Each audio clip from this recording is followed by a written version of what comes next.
Okay, Steph, thank you very much. All right, I'm letting in the 130 plus folks now. Hello, hello, and welcome. Thank you, everybody, for joining us. Bonjour, bienvenue. Wait, Jasek is quiet. Welcome. Lovely to see some faces on screens. Please feel free to leave that on. So we've got people to present to. It feels more natural. And look at this beautiful waterfall. 150 people and counting, dedicating your afternoon or evening to learning about Indigenous perspectives in outdoor learning. So thank you so much.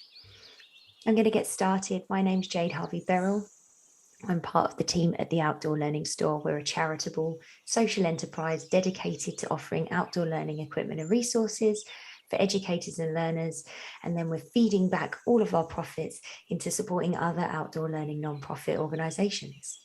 I work closely with Take Me Outside, who are our partner in delivering this workshop. Lovely Steph is our tech guru in the background there. And I'm joining you today from the traditional unceded territories of the Snipes, people from Skihikan, Revelstoke, where the mountains or the ridgeline reaches the water. This area has also been utilised, hunted upon, gathered upon, stewarded for thousands of years by the Secwepemc, Okanagan Silks, and Tanaha people. I'm very grateful to live, work, and play here. So we know that in the context of outdoor learning, where we are, it's fundamental to develop our understanding of local traditional ecological knowledge and perspectives, and take the time to nurture relationships with Indigenous people who have called this place home for millennia. And so if it's relevant to you, we ask that you share your land acknowledgement or where you're joining us from today in the chat. And as that's happening, we'd like to extend a special welcome in this workshop to those who committed to our Columbia Basin Environmental Education Network Every Child Matters year-long learning challenge. This was a challenge that encouraged learning going beyond just one day on September 30th, and participants committed to making their learning journey around Indigenous knowledge, perspectives, history, and culture an ongoing part of their lives. We know that this work is foundational to outdoor learning, and so we wanted to take a moment to acknowledge their commitment to this work.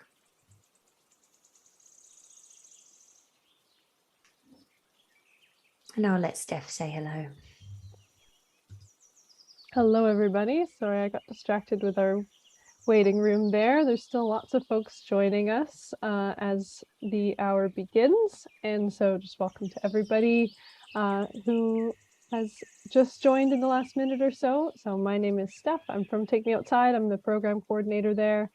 And on behalf of the organization and our 30 plus, it might even be like 50 plus at this point, outdoor learning partners, we're really excited to be here. I am joining you right now from Castlegar, British Columbia, which is Sinixt territory and land that has seen the ongoing presence of Tanaha and Silks Okanagan folks over the years. And Jade and I will be your hosts tonight while Jenna presents. And so if any technical issues, that kind of thing, we'll try to address them right away. I'll pass it back to Jade. Thank you so much for that. Hello, Steph, and for the acknowledgements coming through in the chat there. So for those of you just joining us, welcome. Zoom 101, please put any questions or comments or ideas in the chat. Steph and I are going to be monitoring and collating those questions you might have and popping them into a Q&A that Jenna will do at the end of her presentation. Please keep your video on if you can so we can see some lovely faces, but please remain muted and we will mute if that accidentally doesn't happen. I've enabled closed captions for anyone who might be hearing impaired. But if you go down to more, if you find them distracting, if you go down to more with the 3 dots at the bottom of your screen, you can hit hide subtitles if that's difficult for you to focus with. So we are going to finish our introduction. I'm just going to introduce our outdoor learning partners, Jenna's presentation, a Q&A, and prizes. So stay to the end. It's bittersweet. This is the final session in our spring workshop series. I mean, it's a fantastic one, so I'm super pleased, but it is a bittersweet ending. So we're sending you off with some great prizes today. We will and are recording this, and it will be available in a link to you tomorrow and on our website. And there will be a link in a follow-up email for a certificate of attendance if you're using this for professional development. So one of the silver linings we're taking from the whole pandemic is that these virtual style workshops have enabled us to reach people perhaps who are more underrepresented or who live more remotely. And so thank you for sharing your Indigenous acknowledgement, but I'm going to ask you in a Western sense, where are you joining us from? And I've just launched that there. I'm just going to wait for a few seconds. So we'd love to know which part of Turtle Island, or are you joining us from Mexico or the rest of the world? If you're joining us from somewhere else, please share in the chat where. I ran out of options. It's beautiful to see a range of diverse faces and spaces joined together in our mutual love for outdoor learning. So my goodness, we have got representation from everywhere except Mexico.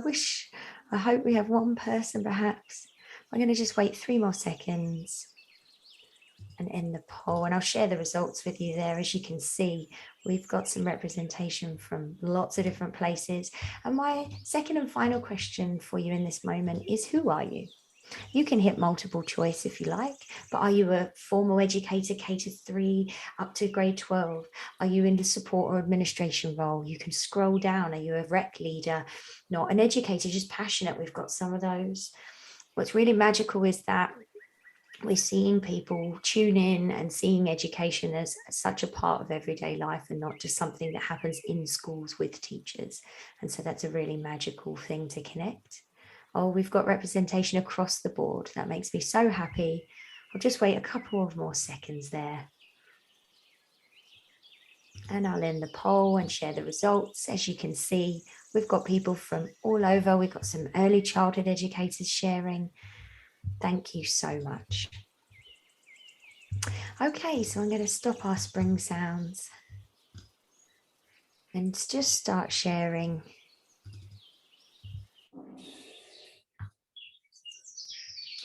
Okay, so just one moment.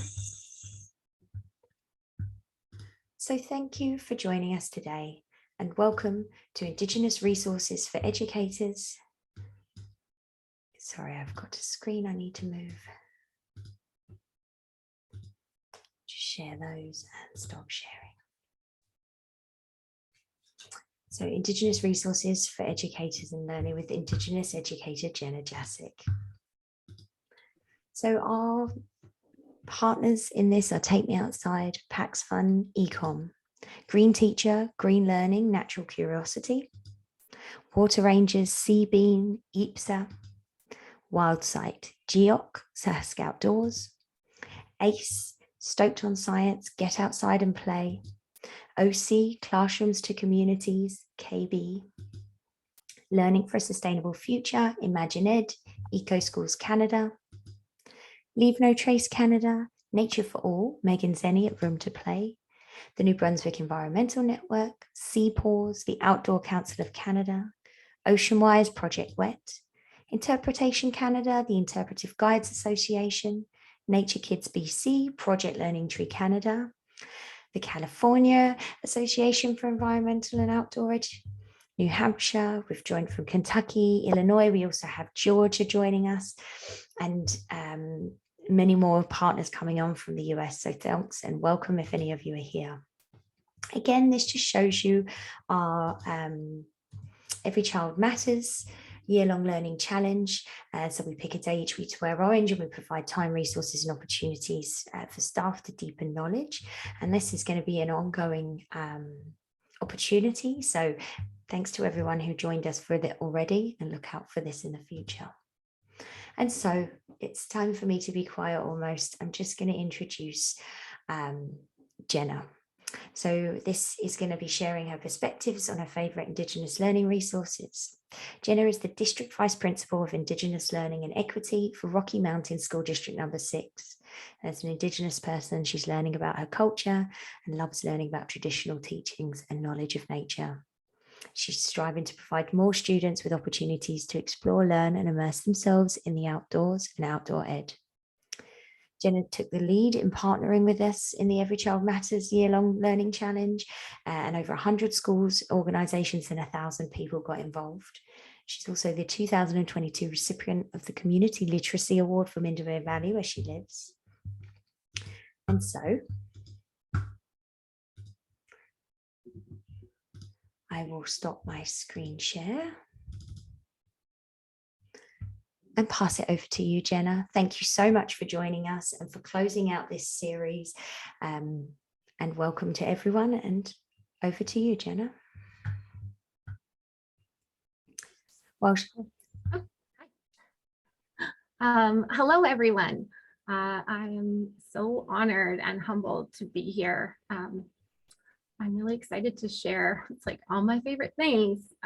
So thank you so much for taking time. I know everyone is so busy that I'm really honored that you're taking this time to come to the webinar. I'm just going to share my screen.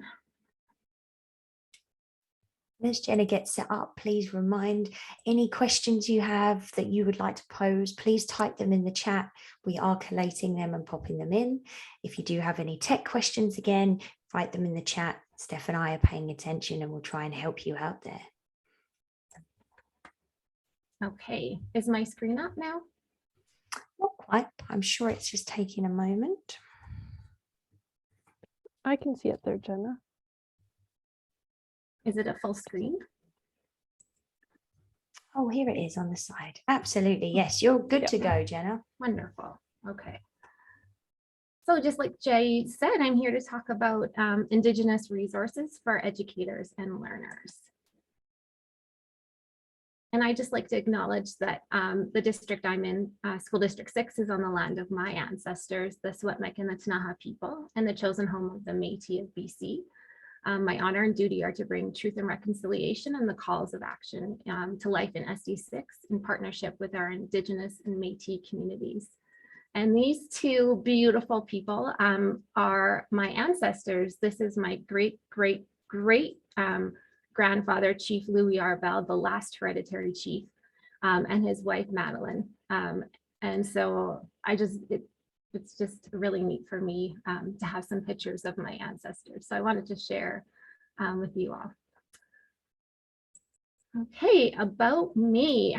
Here's my family, my children and their new regalia, and our two puppies. So Nugget, Rocky is the border collie, Blue Heeler, and then Kai and Kaylee and my husband, Phil. So I was born in the East Kootenays, in the Rocky Mountains and the Purcells, which is now called Invermere. And I am Secwepemc and Ktunaxa, and French on my mom's side, and on my dad's side, I am Scottish. I graduated from the University of British Columbia. I did my bachelor's of education there in a program called, at the time was called Native Indian Teaching Education Program. And then I just finished my master's. I also went back to UBC and did my master's in special education. So it's been a great journey, and I've learned so much, and really thankful because growing up, I didn't really get to learn my culture. And so going to university really kind of taught me a lot of who I am. And yeah, this is my family, this is my life. So welcome. So the first thing I want to talk about is Indigenous perspective, because I feel like some people think, oh, Indigenous perspective, that's scary, but really it's not. It's just so beautiful, because if you just go down, it really is very simple. Keepers of the land. So we protect our land. Reciprocity. Give thanks for gifts you receive from Mother Earth. You're always doing offerings and prayers and just being so grateful and thankful for the world around you.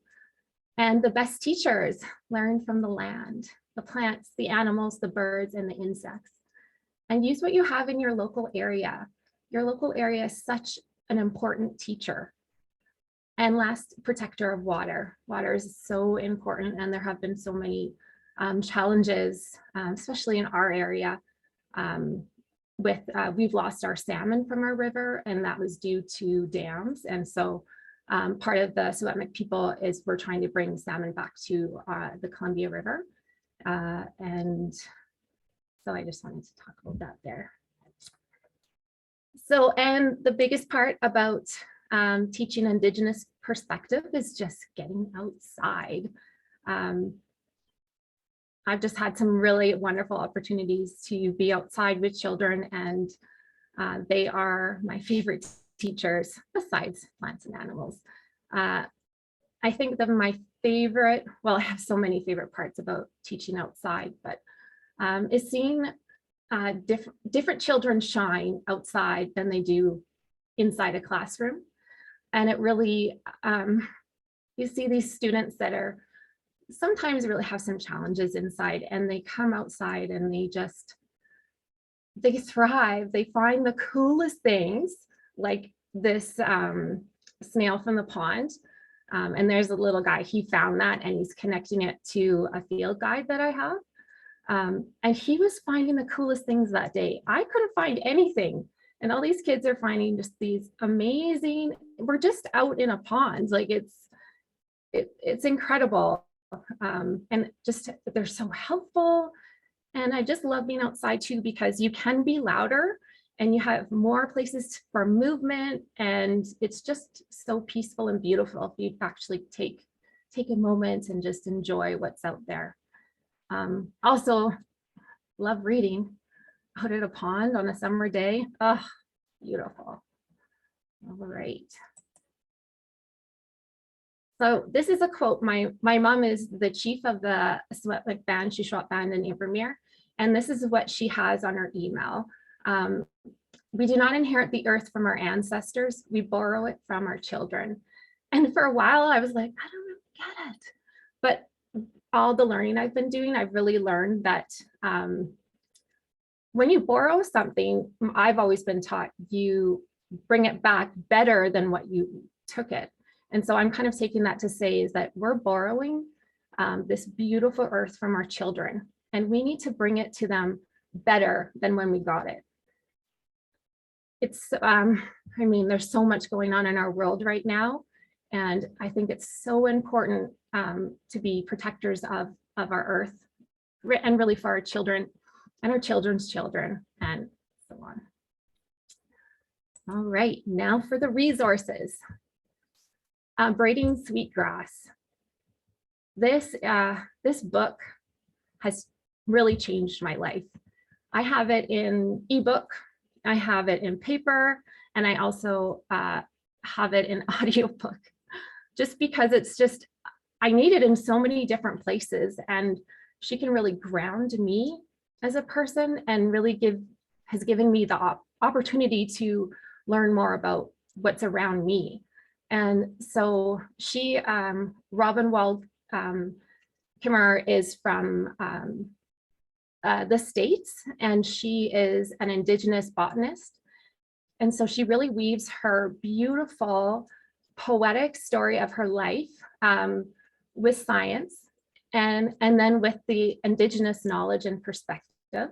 Each chapter is about a different plant, or so she has, why don't I just say what there, so there's like, she talks about strawberries and pecans, asters and goldenrods, the three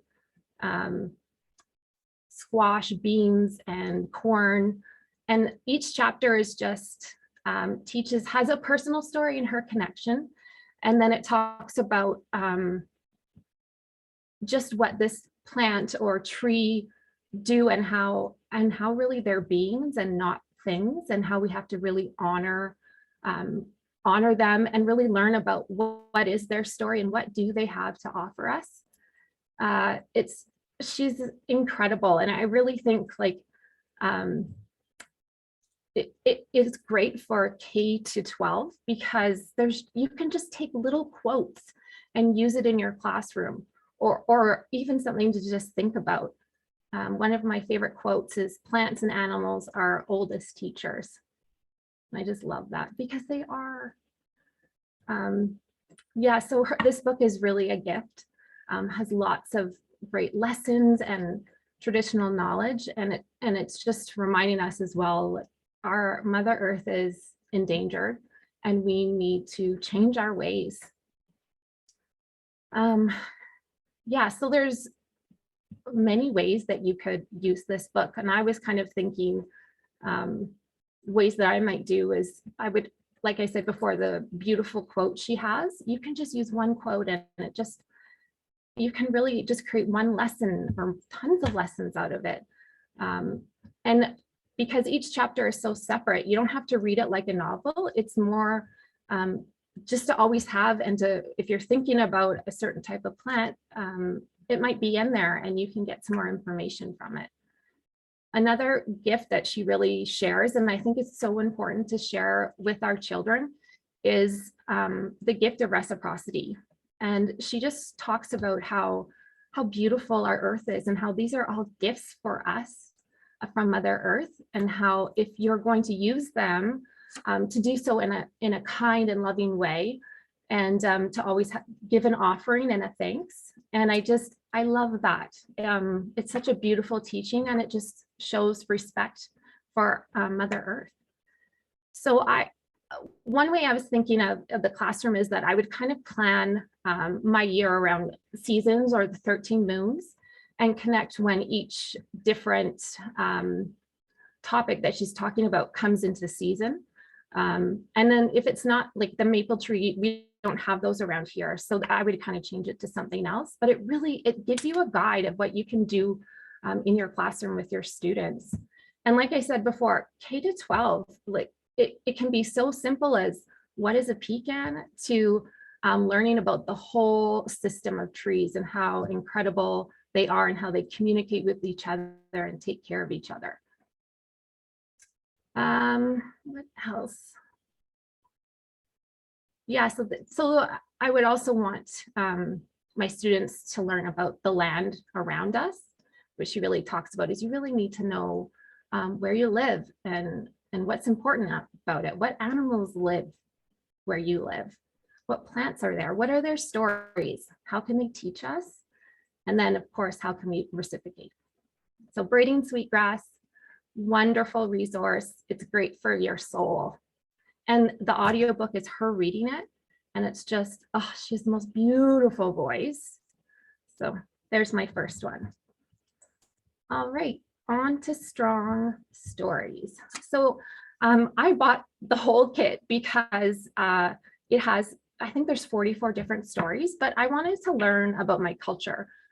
Growing up, my grandma was a residential school survivor, and she didn't really talk about culture because she'd been taught it was bad, and she didn't want us to know anything because she didn't want us to get in trouble. So as I grow older, I learned actually she taught me so much about the world, because she taught me about gardening and harvesting and gathering and hunting. And the most important thing she taught me was just how to be a good person and how to look for the best in everybody and have no judgment. And she's passed now, but I think about her every day. Going with that, I wanted to learn for myself, but it's also really neat how it connects to Braiding Sweetgrass. So I went through my books today. I don't know if you can see because it's blurred. Of course not, sorry. But some of the topics, like traditional medicines is a story, taking care of Mother Earth, the cedar tree. And then it goes to, it just blows my mind, because there was one called, well, she talks about Sky Woman, and we have the book Sky Woman. And then the Three Sisters, which is the bean, the squash, and the corn, and how they grow together. So you can have information from Sweetgrass and then have it in in a children's book as well, which is just, I thought so cool. And another one is the Thanksgiving address. She also talks about this in her book, just about, they were talking about how every morning her daughter would have to say their anthem, and she refused to. And it made her think, like, I support that, because she doesn't agree with it, but talked about the Thanksgiving address, and just, it's like this really beautiful prayer poem about thanking the animals and the plants and the water and the sun and the moon. And so it's really neat how all of these stories connect. And then there's stories about animals, and it just is a really great collection to have. And then when you're going outside, you can like just grab a bundle, and they're great that they're easy readers, so kids can read them too.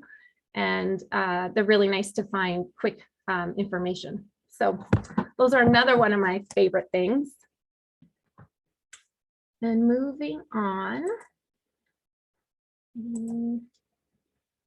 I also, if I'm going outside, I like to have lots of different resources so that I can, if I find something new, I want to know what it is and what it does. And so the first book, Medicine to Help Us, is a Métis point of view, and it has different languages, and it kind of gives you ideas of how to harvest and when to harvest. And I think it's written by 3 Métis people, and the woman writes kind of her journey on learning about traditional medicine. And the other incredible thing is, you see the front cover is, it has Métis art, and each flower or plant is also done with Métis art. It's just stunning. And it made me think, oh my gosh, you could be learning about the plant, doing all the things, learning about what it does, if it's medicinal, can you eat it? You know, I'll go on to more of that after, but and then you can create Métis art of it. Just so exciting. And another book I love to have is All Living Things. This is by the Ktunaxa Nation. So these books are local to our area, which is the East Kootenays. And it also gives you a little bit about harvesting and when to harvest, and just a kind of a little bit of history of the Ktunaxa people.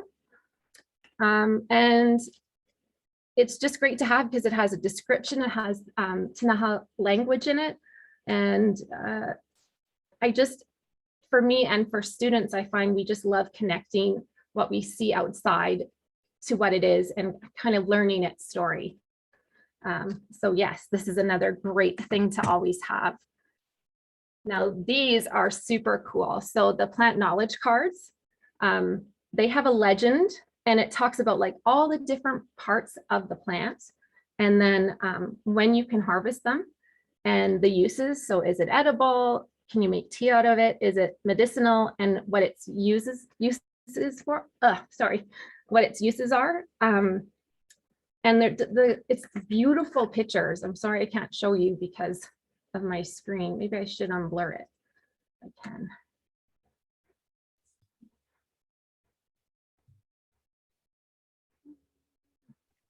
Jade is going on. Jade is putting the links in the chat to these resources. So if thank you. Yeah, so if you don't have the chat open, then yeah, the links are going in there. So anyway, these pictures are beautiful. And then the back of the card just gives like a little description and all the different uses for it. So I carry these actually in my purse because you never know when you're going to find something new. And then I always kick myself if they're not there. So, and great for kids. The first activity I would do is go outside and see if you can match up some of the pictures to what is out there. All right. Some more of my favorites, Scylla and the Land. Oh my gosh, this story is so cute. It's a little bit longer, so the younger students wouldn't be able to read it on their own. And K-3 teachers, it's pretty long, like the one page it's smaller print.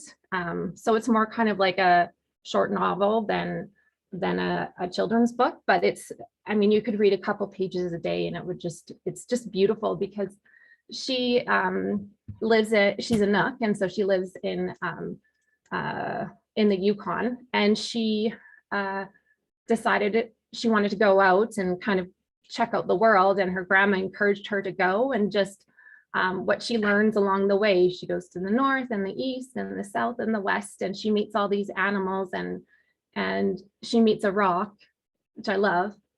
she meets a rock and it's like, what are you doing? And it's just, the rock says, oh, I have lots of knowledge. I've been here for a really long time. And I think it's so cool that they're connecting with rocks, because, you know, mountains, I always kind of talk to the mountains. I'm always so thankful when I get to be on the mountains. And yeah, so anyway, still in the land, she goes all over and she gets all these really nice lessons. And it really teaches her how to respect the land and to take care of it, and just how important our animals are. So another beautiful book. These four, it's the A Spring Adventure. And these are written by Indigenous and non-Indigenous authors. And on one side, it has a little story, and then the other side is nonfiction. So it has more information that you can kind of really get into science with students. It's they're like beautiful pictures, and talks about so many different things. It would be great for science lessons. And I mean, if you see a beaver outside, it'd be great to be reading about that. Yeah, they're beautiful. What's next?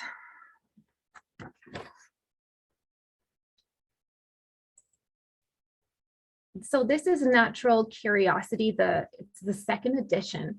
And this is more of a teacher resource. So something that you would use to kind of give you some ideas of how to have an Indigenous perspective, and what things you should be thinking about. So it talks about like really taking care of the land and climate change, but also how important truth and reconciliation is. Wow, that's amazing. Like, what a great resource to have outdoor education weaved with truth and reconciliation. This book is, I think you could find anything like K-9 would be what I'd recommend. But I mean, with these type of resources, you can really, because everything's connected to outside and there's so many different ways that you can use them. I mean, I would use it all the way up, just because it gives you different ideas and activities, and you can differentiate it for older or younger. So yeah, and it gives you kind of more, like, it doesn't do lesson plans, but it does give you really great activities and ideas. Oh, this book, Groundswell.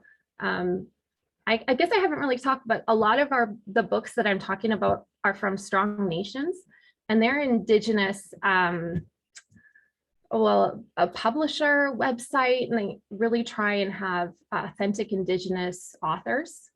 And they're just doing some incredible work. It's really exciting. So Groundswell, beautiful pictures. This one is more for secondary students. It talks about climate change, calls to action, and Indigenous knowledge. And it's a really beautiful book. And I think there's so many different things that you could do with your class, because these topics are just so important, and things that we need to learn is like, how do we take care? How do we stop this climate change? Now I have some honorable mentions, because when you're going outside, and sometimes it can be a little bit intimidating by just taking a class outside without really having a plan.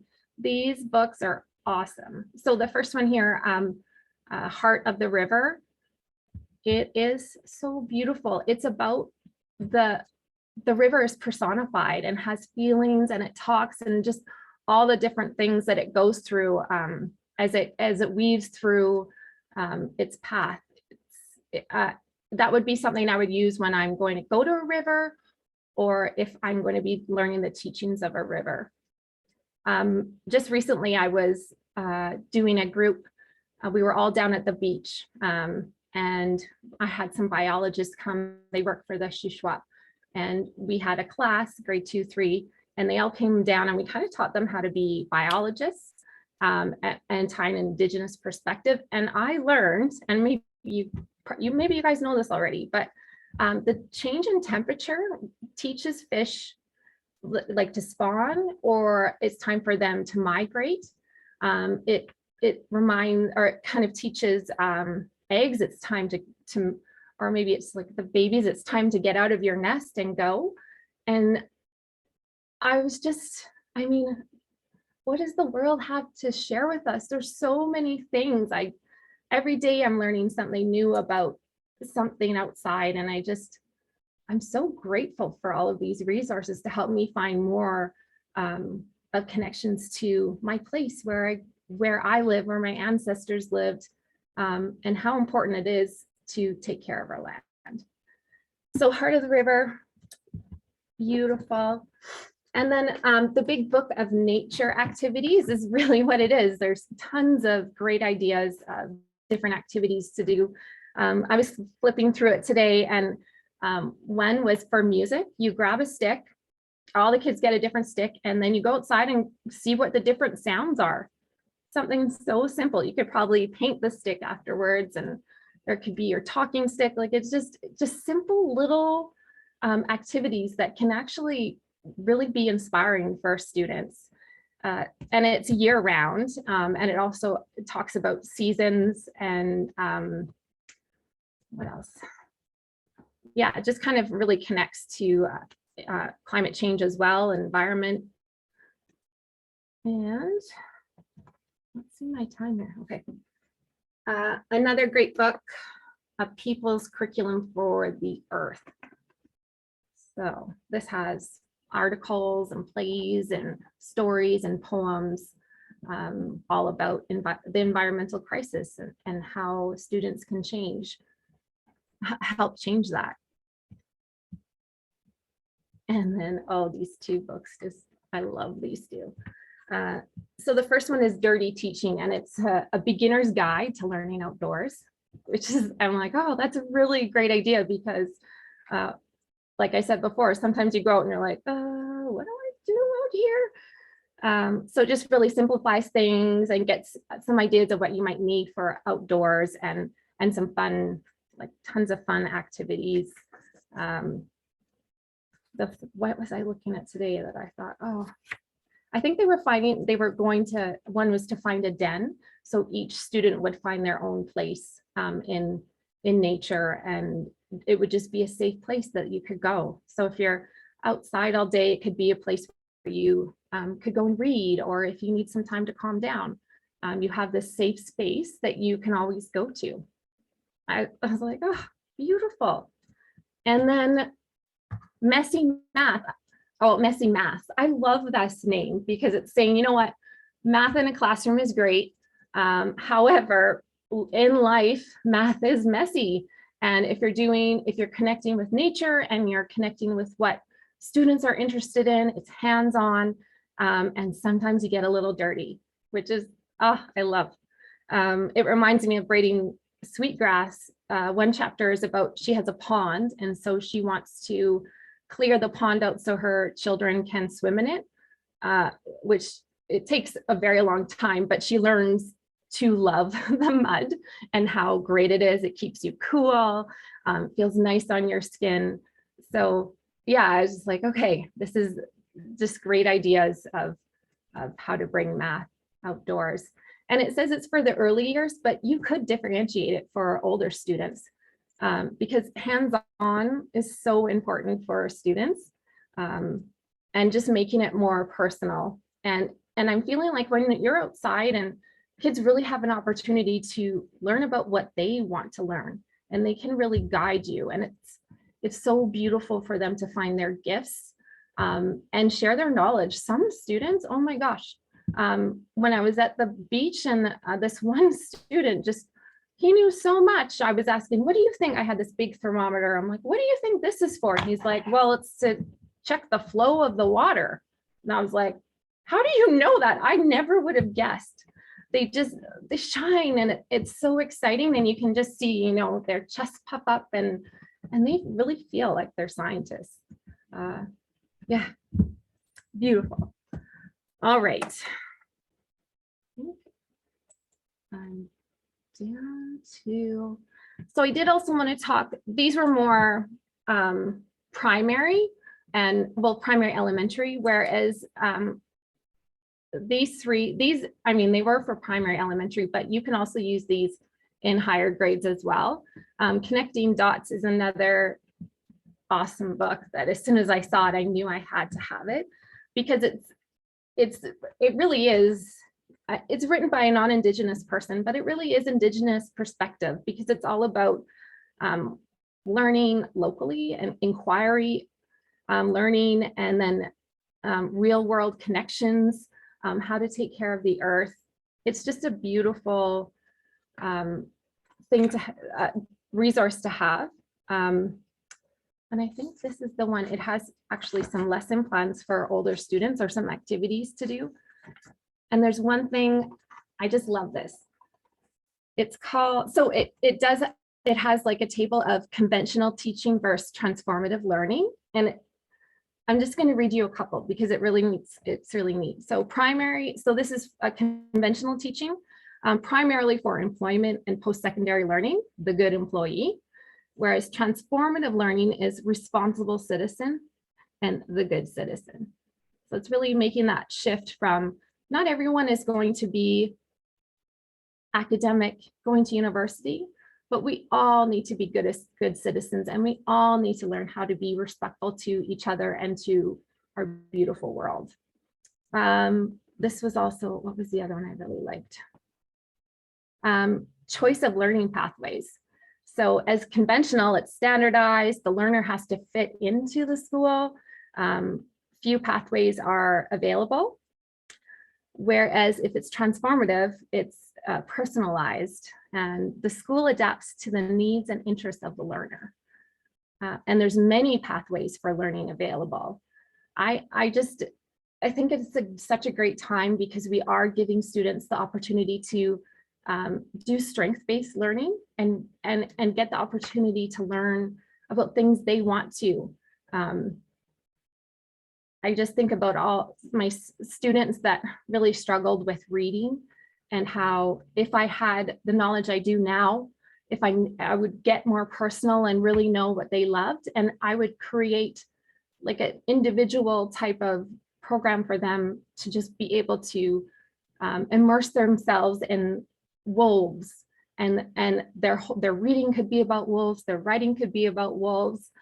We even have wolf sanctuaries. We could go check it out. There's just all these different options for these learners. And then they get to work on their strengths instead of being reminded of things that they're not as good at. And it really helps, because it shows that everyone has gifts, and everyone can shine, and everyone has strengths, and everyone has a purpose. Yeah, so those are my favorite resources. So the first ones that I talked about were all by Indigenous authors, or Indigenous and non-Indigenous authors together. And then the last two slides, so these I just said are honorable mentions, because even though they're not written by Indigenous people, they have beautiful stories to share and great fun activities for outside.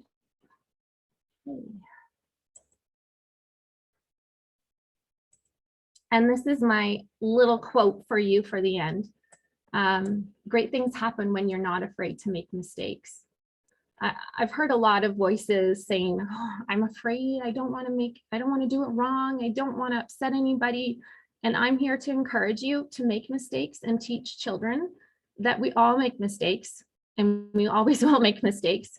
And it's just how you, once you made the mistake, demonstrating to the children how honorable you are and what you do next. And so I am challenging you all to be brave and to take that step towards an Indigenous perspective. It doesn't have to be something scary. It really is. Indigenous perspective is just taking care of this place, taking care of each other, leaving it better than you left it, leaving it better than you found it, only taking what you need, Another thing I learned from Robin was the first plant or the first flower you see, you don't pick, because that might be the only one. So you have to make sure after you see that one, you have to look for more. And then you can take just what you need, not more than that. These are moccasins I made. I made them in one night, and I wanted to talk about making mistakes. Well, I was freaked to make these.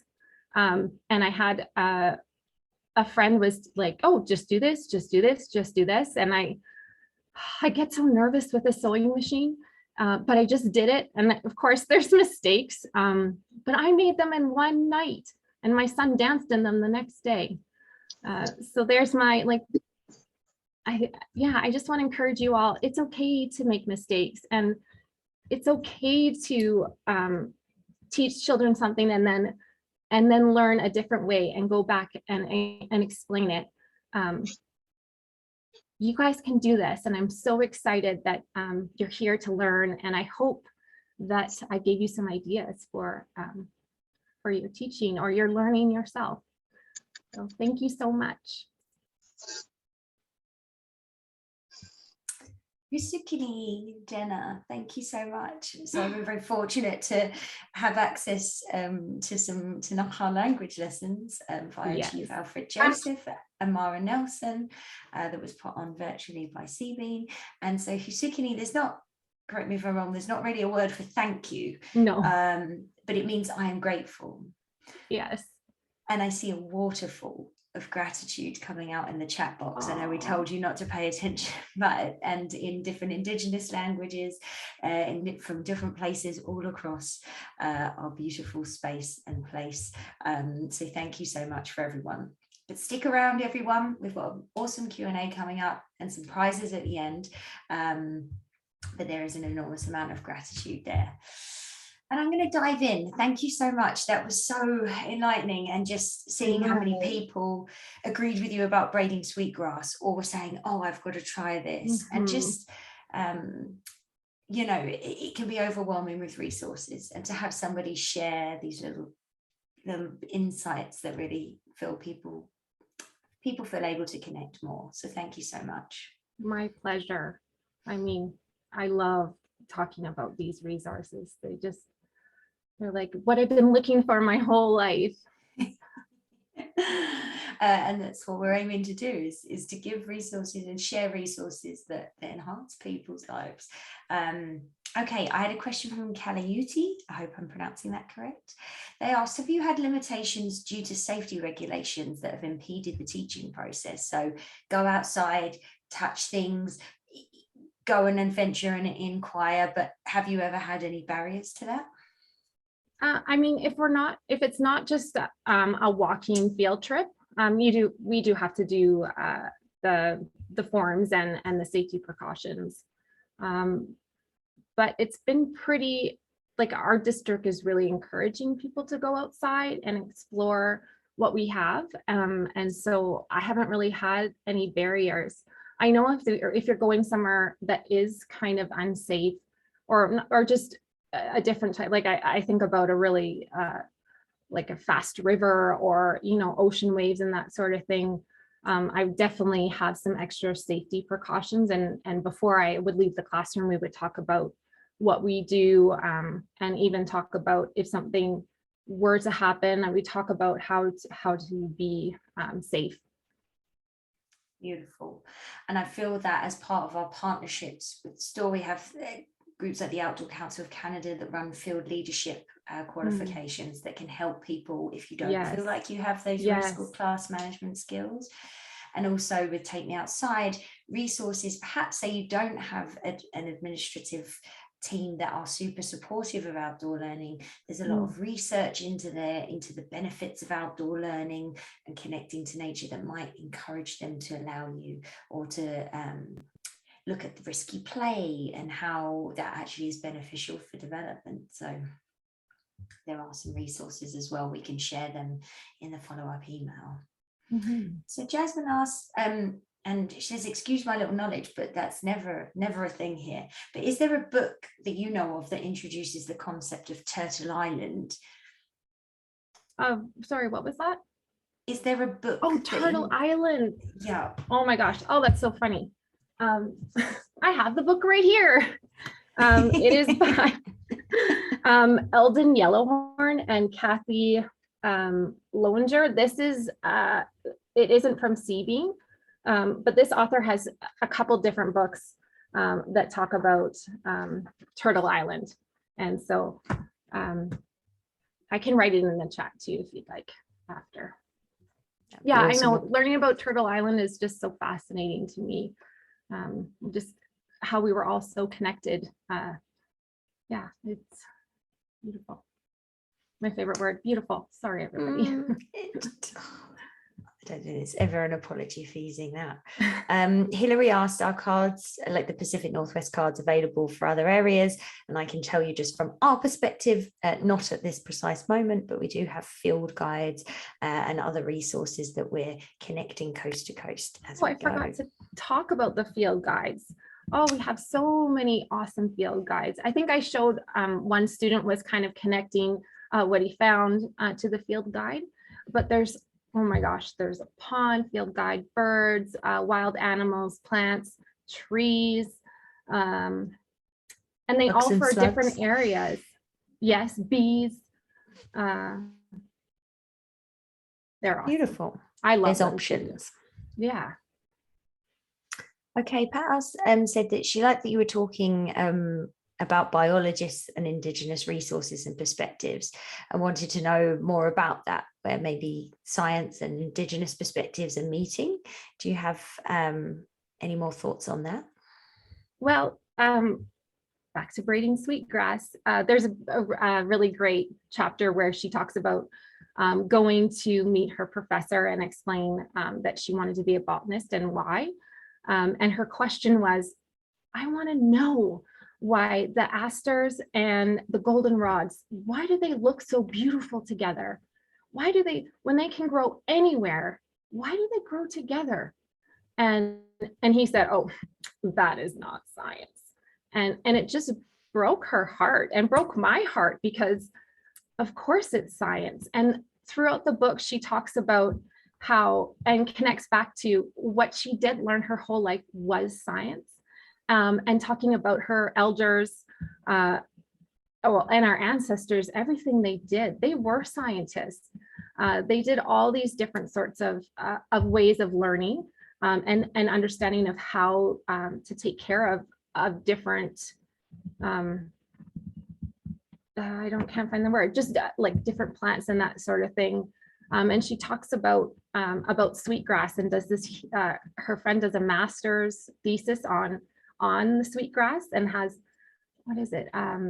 The question is, which will thrive better, sweetgrass that is like harvested, or sweetgrass that nothing has happened to it? I'm not going to give it away because it's a great surprise.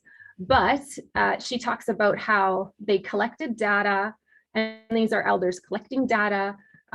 They're comparing it, they're talking about it, and just how, well, an Indigenous perspective and learning about plants around you, that is being a scientist. Yeah, so. Just different words to describe just, the same sort of thing. Beautiful. And it just, and just like every single animal and every single flower and tree has a purpose. And it really, it's important to know so that you can help be a part of that beautiful system, instead of maybe taking it away. And just how important it is to understand what they do.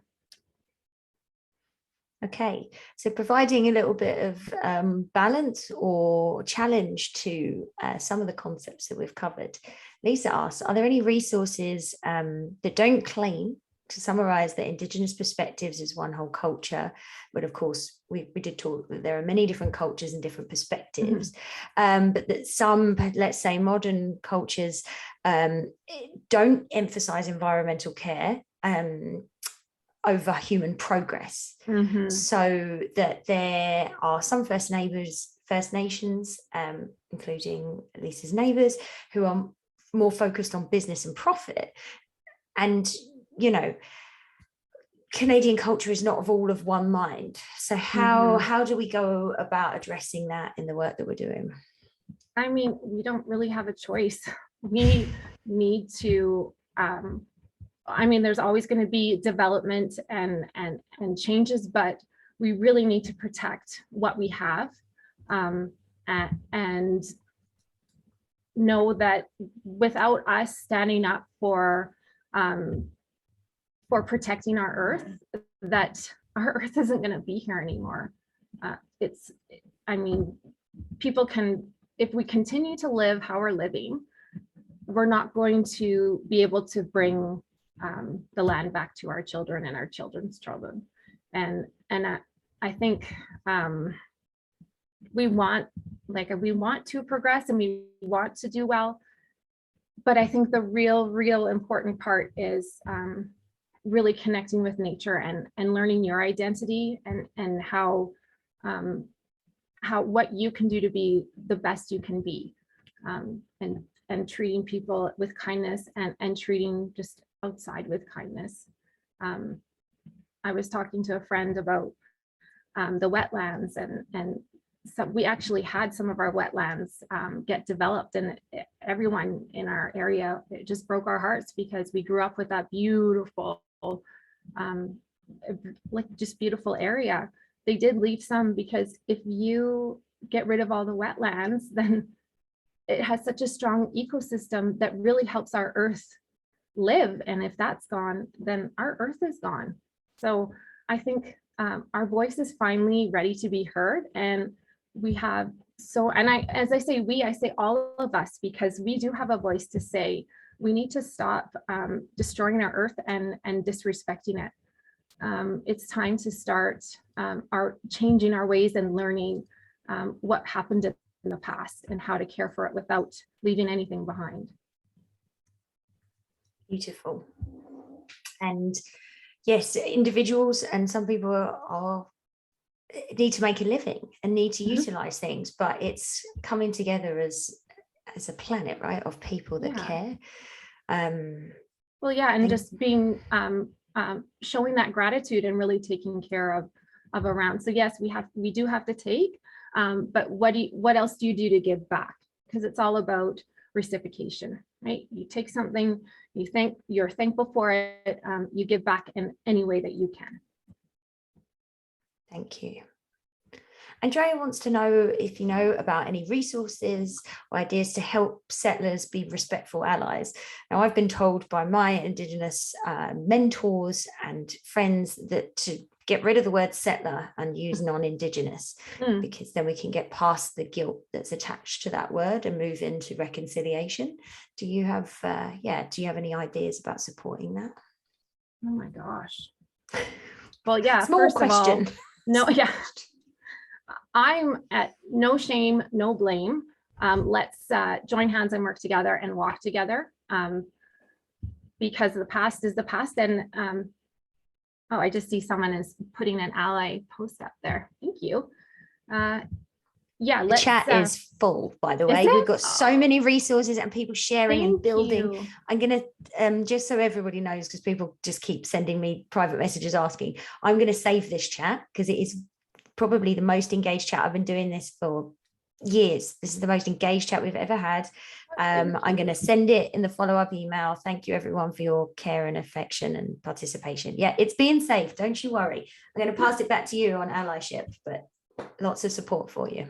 Oh my gosh, that's a tough question. I'm just trying to think. I mean, any of these books that I have shared, really, the main message is Indigenous perspective and how to be an ally. Because if you're joining us in taking care of our earth and being outside, and we can just get sucked into our screens, and it happens to me.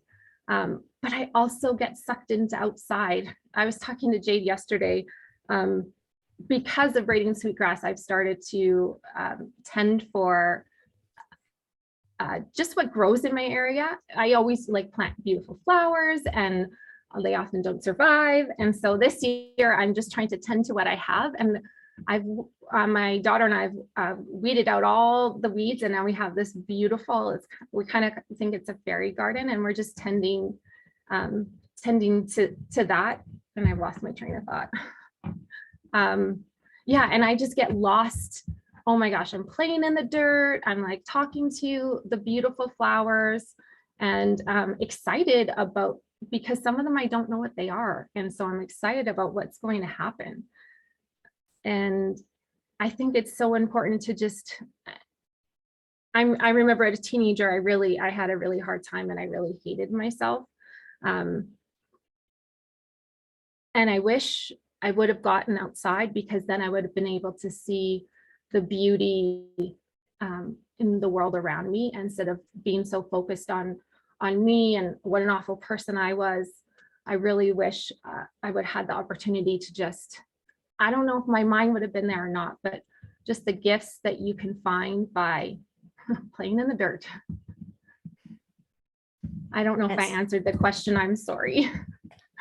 I think what we're doing here is just building connection and having a conversation about things and I think, you know, the vulnerability of acknowledging that so many young people, and I see it with my students, are struggling with their mental health.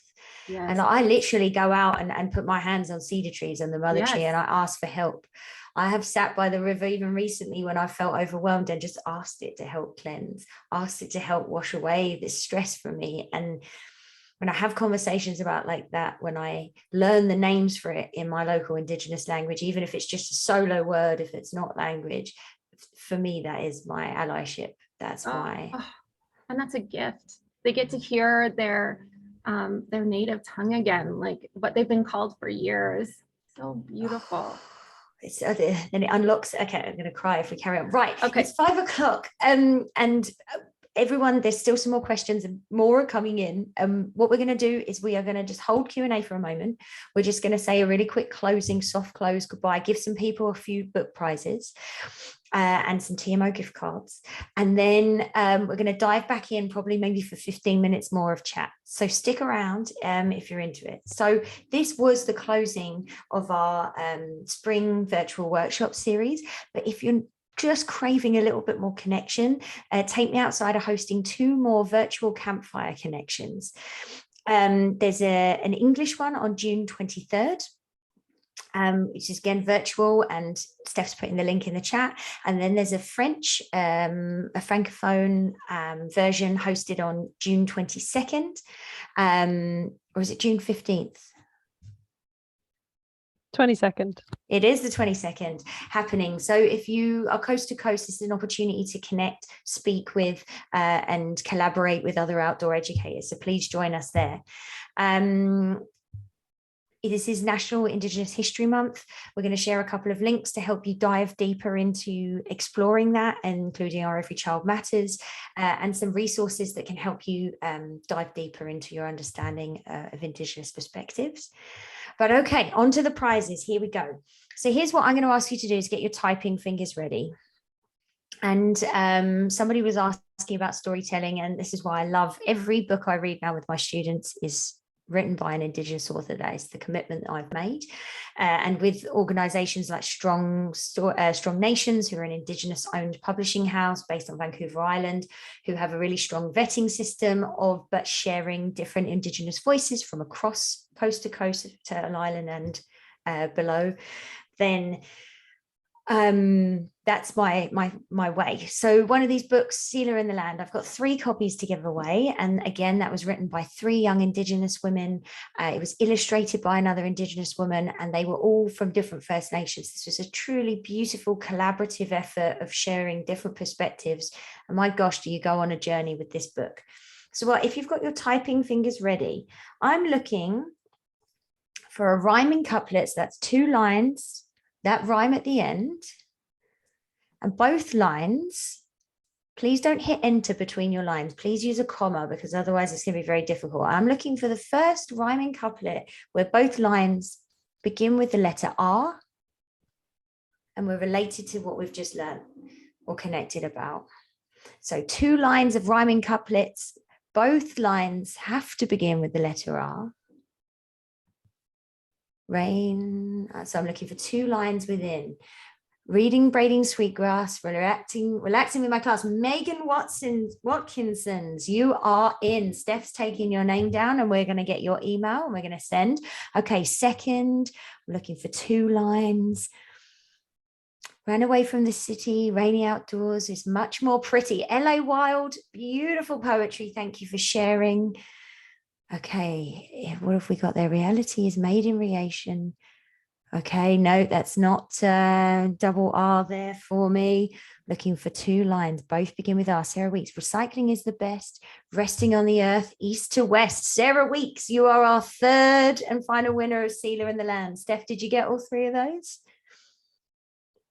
Fantastic. Did, yes. Maybe in the interest of time, if it's okay, we're going to, I'm going to carry on. So any more, respect each other, relatives and brothers. I'm going to take that, Deanne. Oh, resilient students, resilient future, running free. That's not a rhyming couplet, I'm afraid. Someone accidentally sent theirs directly to me. I think it counts. Really great. Go for it. Really great learning. Reels. Oh no, it doesn't rhyme. Reels and outside. Okay, Sorry. we're looking for a rhyming couplet. Reciprocity is life. Really no more strife. Neva Parrot, you are a winner of a $50 Take Me Outside gift card. Okay, I'm looking for the double R. Reading is love. Rain from above. Michelle Smith, you are our final winner for the prize. So thank you so much for sharing your beautiful words with us and for participating. Wow, there was a lot more down there. People forgot to rhyme. I don't know if I explained these things well. So I do apologize if I didn't quite get it for you. There were some really great other options in there, but we've got our 5 winners, and I will say thank you so much for participating. We will pull your emails out of our registration list and contact you directly. So again, Sukimi, I am grateful. I'm grateful for this space, for Jenna's wisdom and sharing, for everybody's participation and how much love and energy people have brought to this space on an evening after you've been at work all day. It fills my heart with joy that, well over 240 people joined us tonight to care about deepening their connection to Indigenous perspectives. And I think that is a phenomenal way to celebrate National Indigenous History Month in Canada. And so thank you so much. My final points before we just nip back to a final bit of Q&A is to check your spam email. We don't want to be spam, but sometimes the algorithm thinks we are spam. So check your spam. There will be recording. There will be a link to a certificate. There will be a link to the resources. I'm going to make sure that the recording of this chat gets popped in there as well. You might have to scroll a bit, but you will find all of those resources that people shared. And we will have a link to all of the resources in a nice tidy package for people who are interested. And we do sell some kits which have sort of groups of these resources as well to make life easier. Okay, here we go. Thank you again, Jenna. Thank you so much. Right, questions. Michelle asked if you could only pick one resource, one book, what would it be? That's a toughie. Oh, that's mean. I know, I read it. I was like, I nearly didn't put it in the list. Well, I mean, I'm going to go with Braiding Sweetgrass because it just is such a great teaching tool, and it's so good for your heart. And I think you can, I mean, from it, I've gotten so many ideas of what to do in a classroom or even with my own kids. And of course, I'm playing in the dirt myself. So it's really inspiring. That's lovely. So Anna asks, how do you decide if an Indigenous story or resource is authentic, and whether it can be shared by someone who is not a part of the nation or tradition that story came from? So I've really been looking into authentic resources this year and seeing where the person, if they're Indigenous, and who they've worked with. Are you working with the community? Because there are some resources where the author might be non-Indigenous, but they've worked with the whole nation to create a resource, getting information from the people that have the knowledge, that is an authentic resource. I think what happens is when it's non-authentic, people are taking stories and kind of making them pan-Indigenous, which is kind of, they don't really have the knowledge and the understanding of what the true story is. And you're taking away the story from an Indigenous person's voice, where I feel that people that work with Indigenous people are trying to share the voice and bring it out. So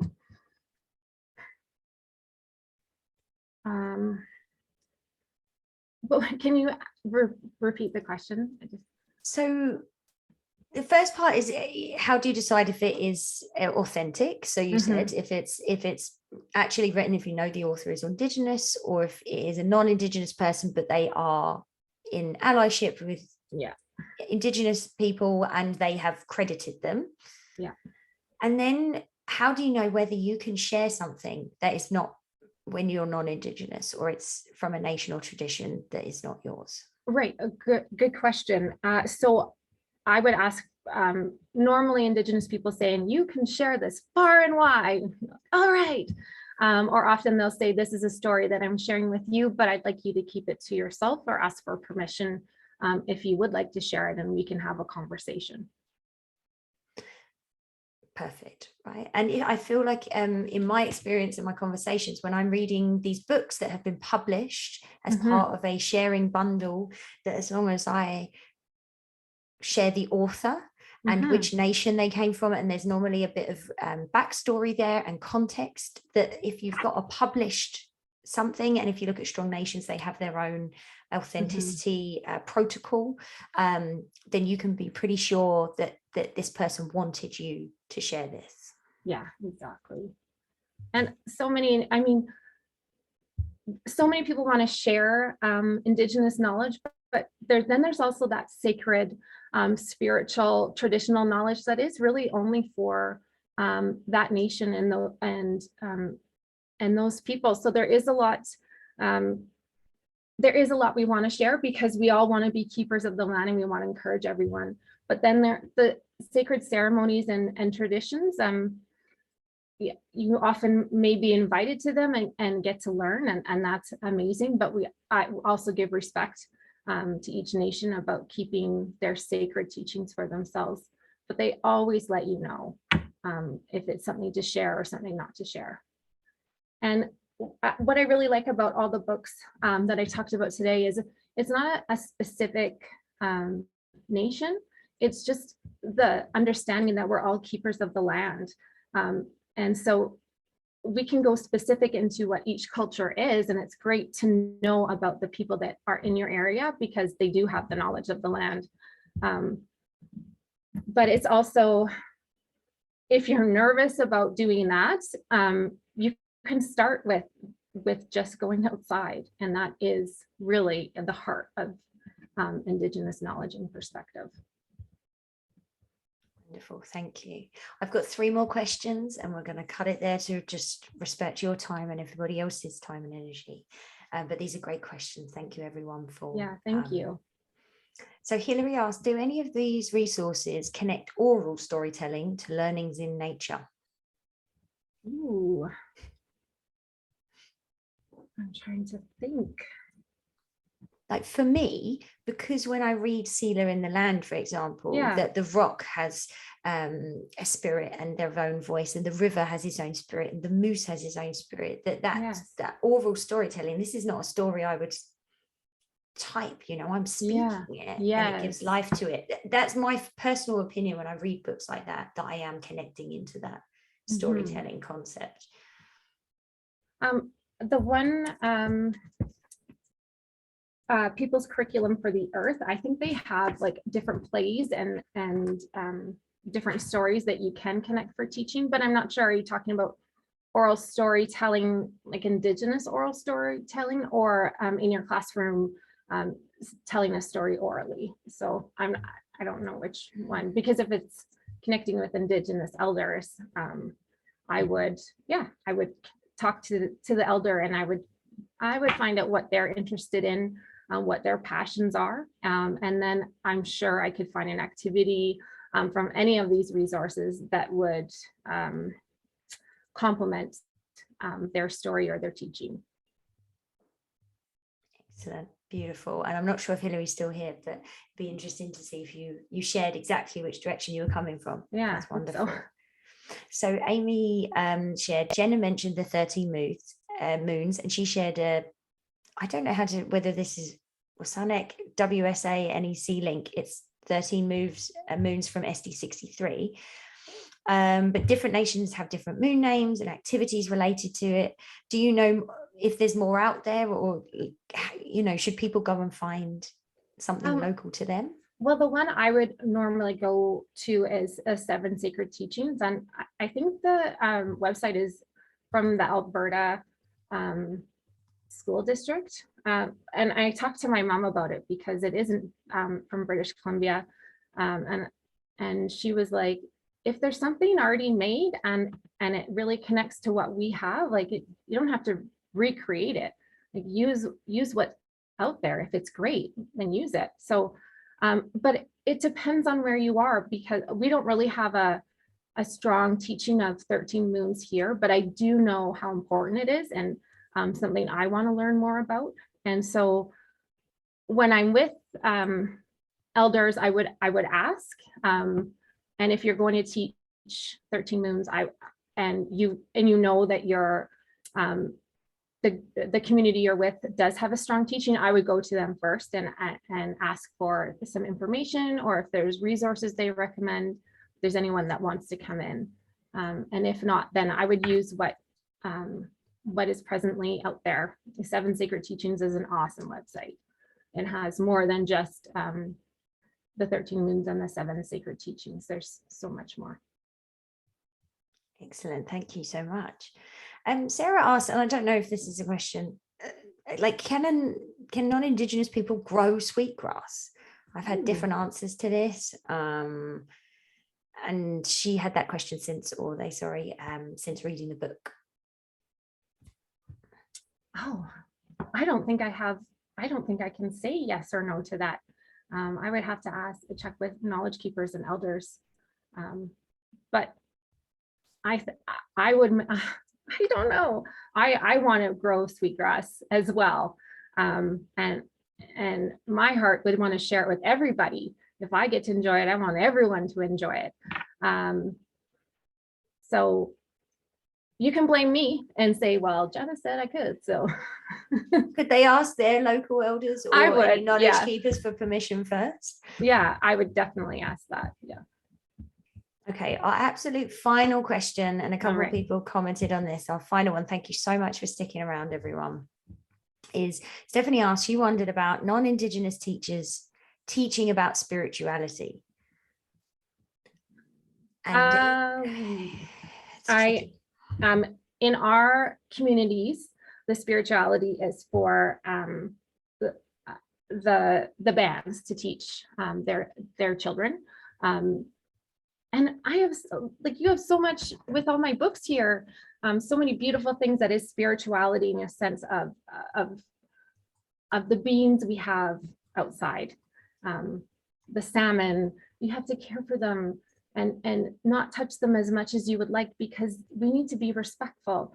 There's all those beautiful ways of being spiritual, but it's just in a natural state. And I think those spirituality stories are for each nation to have and to share. And they might want to share it, but that's their choice. Yeah. Thank you so much. I think this has just been one of the most beautiful and uplifting workshops I've ever had the pleasure to be a part of. I've felt that there's been so much positivity and connection that has occurred as a result of this. So many resources shared and by yourself, and then supplemented, and excitement and joy coming out of the chat as well. So I will say Husukini to you, Jenna. Thank you to everyone. Cook's Jam in Sequetmic. Thank you if you're deaf or have hearing impaired, and we'll say goodbye. Thank you Thanks, so much. everybody.